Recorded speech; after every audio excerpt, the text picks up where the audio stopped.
Saturday.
Good evening. Thank you for being patient with our delay. We had a binder that exploded. It has occurred to me this fall that these kids are not as used to 3-ring binders as all of us are, because they're carrying around Chromebooks, you know? So strings is almost the only thing that a binder is used for, so when those pages fall out, it's like, what do I do? So we've dealt with it, and all is well. Thank you so much for coming to this concert. I'm Ann Branch, and I get to be the strings teacher at Claymont and also at Henry. And it has been such a pleasure to work with these 4th graders this year. What a fun group. What a hard-working group. We're really excited to play for you. This is a good use of your time. Thank you for prioritizing this night. And the time that these kids are spending with their instruments, likewise, a good use of their time. Well done, Mom and Dad. All right, we are going to start off with the D major scale. And we've got 3 ways that we play it. The first way, 4th graders, pepperoni pizza. Then right away, you'll hear the intro for pizza. Then right away, you'll hear the intro for the round version of pizza. Raise your hand if you start that round. And then violins come in second.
I'm playing is called Allegro, and we've been using this piece to work on 2 different ways to use our bow. So one of the ways is called staccato, that's an Italian word, and for us as string players it means that we've got to have separation between our notes. The other way is legato, another Italian word. Legato means that our notes are really connected. So you should hear both of those ways of playing.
Those last two tunes we've learned just in the last month and a half. And it's been a crazy month and a half because that's included spring break and a whole bunch of days off, and I'm really proud of them. Those are tough pieces, they've done well. We are about to play a fiddle tune for you, which if you were at 4th grade string day, you have heard once before. This is called Boil and Cabbages. But the 4th graders have taken this folk tune and done what musicians always do with folk tunes, which is to mess around with it, add some notes, and make it more fun. So you're going to hear us play the straightforward melody, fairly simple melody. Then we've got 3 variations, and just so you know, the 4th graders were invited to play whichever of the variations they wanted to. Some are ambitious and are doing all 3. Some are just doing their favorite one, and any of that is fine. The first variation you'll hear is called the double trouble variation. See if you can figure out why. The next variation is called the finger twister variation, and it is very difficult. I showed it to a colleague of mine, and she said, "Some of your 4th graders are doing that?" And I said, "Yeah." The kids who are doing this have worked hard for it and are having so much fun, because haven't you noticed that when you work hard for something, it ends up being more fun? It's hard to learn that lesson. This is one way to learn it. And then the last variation is called the slide variation. See if you can figure out why it's called the slide variation. And most of our low strings are opting during that one to help us out by plucking the bass line.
We are going to finish with a little more refinement. French folk song.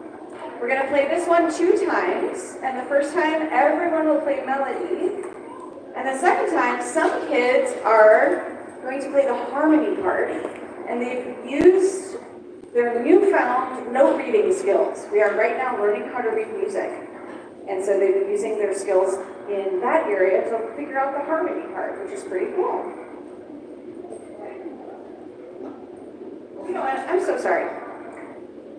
I meant to say one other thing right now, which is, I would love for you, parents and kids, to be thinking ahead about the summer and what ways you can keep music happening over the summer with your instrument. One of the, probably the path of the least resistance is the Parkway Strings Camp, which is so fun. My kids have gone to it and just loved it every year.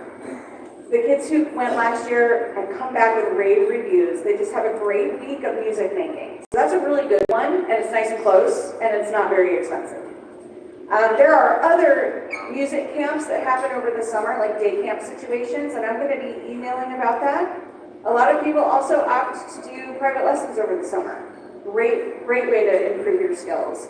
Private lessons are fantastic, especially for, well, I mean, they're good for everybody, but if you've got a kid who's really pretty gung-ho, let me encourage you, as someone did my mom, and she never would have thought of it, that there's really nothing that can replace private lessons to give a kid what they need to just do whatever they want to do with this instrument.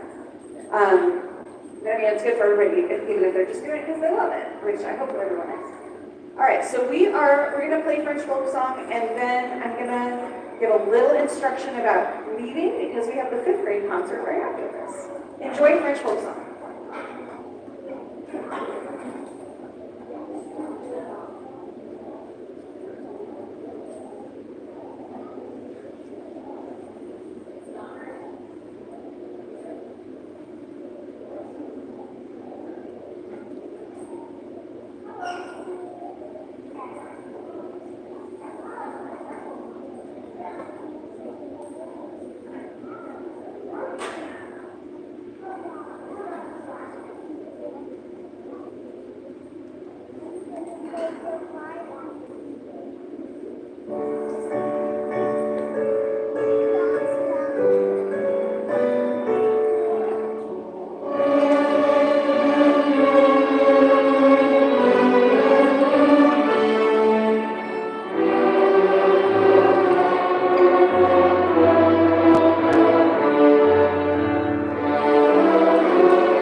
up. Go ahead, get up right now.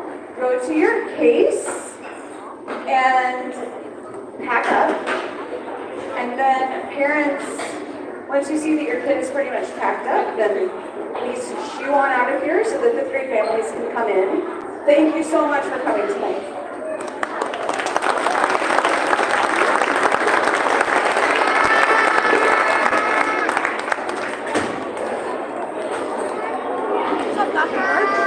Great job.